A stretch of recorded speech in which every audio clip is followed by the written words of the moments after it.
إن الذين سبقت لهم منا الحسنى أولئك عنها مبعدون لا يسمعون حسيسها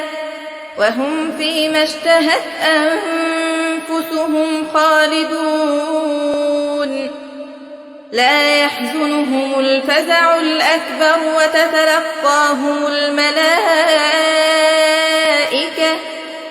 وتتلقاهم الملائكة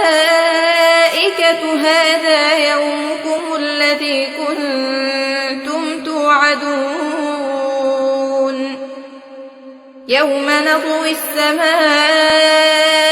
كطي السجل للكتب كما بدأنا أول خلق